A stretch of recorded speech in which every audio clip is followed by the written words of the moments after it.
High dear friends, cute kitchen വേൾഡിലേക്ക് എല്ലാവർക്കും സ്വാഗതം. ഇന്ന് ഞാൻ എല്ലാവർക്കും ഇഷ്ടപ്പെടുന്ന ഒരു ഐറ്റമായിട്ട് വന്നിരിക്കുകയാണ്. അതിന് വേണ്ടുന്ന ഇൻഗ്രീഡിയൻസ് നമുക്ക് നോക്കാം.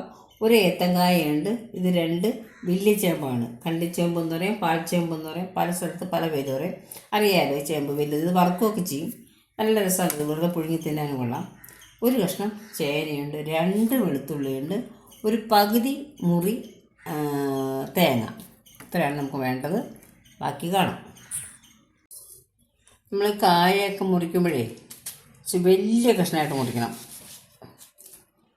വലിയ കഷ്ണമായിട്ടാണ് മുറിക്കണം. ഞാൻ പക്ഷേ ഇങ്ങനെ മുറിച്ചിട്ട് വലുതാക്കി ഇടും. കുറച്ച് വലിയ കഷ്ണം കണ്ടോ, ഇങ്ങനെ വലിയ കഷ്ണമായിട്ട്. ഞാനിവിടെ ചേമ്പ് ഒരുക്കി വെച്ചിരിക്കുകയാണ്. അതിൻ്റെ തൊണ്ടൊക്കെ കളഞ്ഞ് ഒരുക്കി വെച്ചിട്ടുണ്ട്. ഇനി ഇത് നമുക്കിതുപോലെ മുറിച്ചിടാം. ചേമ്പിൻ്റെ ഇത് മുഖം, ചേമ്പിൻ്റെ ഈ ഏറ്റവും മുകളിലത്തെ വശമല്ലേ, ഇത് നല്ല സ്വാദ വെന്തൊഴുകും, നല്ല പഞ്ഞിക്കെട്ട് പോലെ ഇരിക്കും.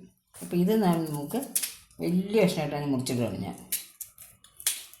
കണ്ടോ, ഇങ്ങനെ തന്നെ ഇടുകയാണ്.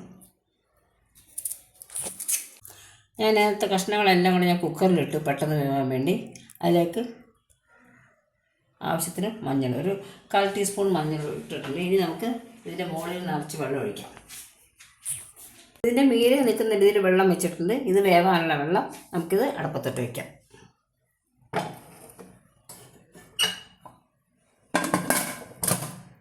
ഇതൊക്കെ 2 വെളുത്തുള്ളി ഇട്ട് ഇനി ഇത് അരയ്ക്കാൻ പോവുകയാണ്. അരപ്പ് അതിലോട്ട് ഒഴിക്കുകയാണ്. ഇതിനകത്ത് കുക്കറിലിട്ട് വേവിച്ചപ്പോൾ ഞാൻ ഇതിൻ്റെ മുകളിൽ വെള്ളം ഉണ്ടായിരുന്നല്ലോ, ആ വെള്ളമാണ് ഞാൻ ഈ അരപ്പിലോട്ട് ചട്ടിയിലോട്ട് മാറ്റിയപ്പം ആ വെള്ളം ഈ അരപ്പിലോട്ട് ഒഴിച്ചിട്ട് നീട്ടിയെടുത്തിരിക്കുകയാണ്. അത് തിരിച്ചതിലോട്ട് ഒഴിക്കുകയാണ് വീണ്ടും. നമ്മൾ ഉപ്പിട്ടിട്ടില്ല.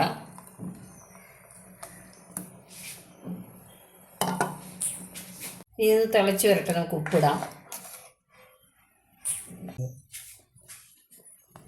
ഇതിപ്പോൾ തിളച്ച് തുടങ്ങിയിട്ടുണ്ട്.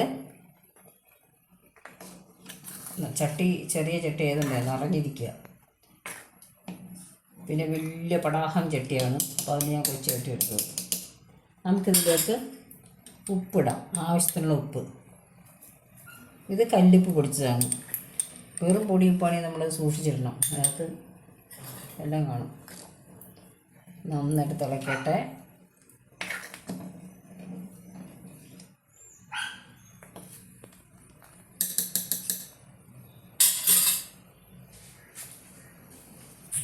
താളിക്കാനാണ് ഞാനൊരു പാത്രം വെച്ചിട്ട് താളിക്കാനിട്ട് അതിലേക്ക് കുറച്ച് എണ്ണ ഒഴിക്കാൻ പോവാണ്.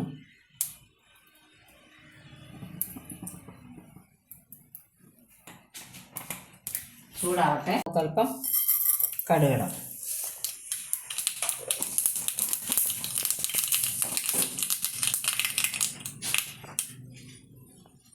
കടുക് പൊട്ടിയിട്ടുണ്ട്. അത് ചുവന്ന മുളക് 2-3 ചുവന്ന മുളക് ഇടാം. അതിനൊപ്പം തന്നെ ഞാൻ സാധാരണ താളിക്കുന്നവരാ, കറിവേപ്പില.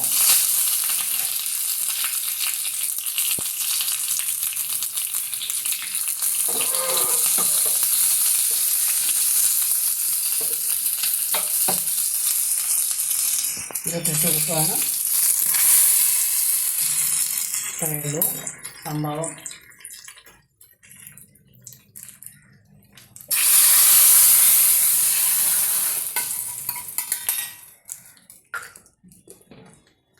സാധാരണ താളിച്ച് കഴിഞ്ഞാൽ ഇളക്കരുതെന്നാണ് പറയപ്പെടാറുള്ളത്. ഉടനെ ഇങ്ങനെ വെച്ചിട്ട് മൂടി വെക്കണം എന്ന് പറഞ്ഞു. പക്ഷെ ഞാൻ താളിച്ചിട്ട് ഇളക്കി എന്തായാലും സാറില്ല. അസ്ത്രം റെഡി ആയിട്ടിരിക്കുകയാണ്. കഞ്ഞിയും അസ്ത്രമാണ് ഏറ്റവും നല്ല കോമ്പിനേഷൻ. അത് ചില അമ്പലങ്ങളിലൊക്കെ കൊടുക്കും.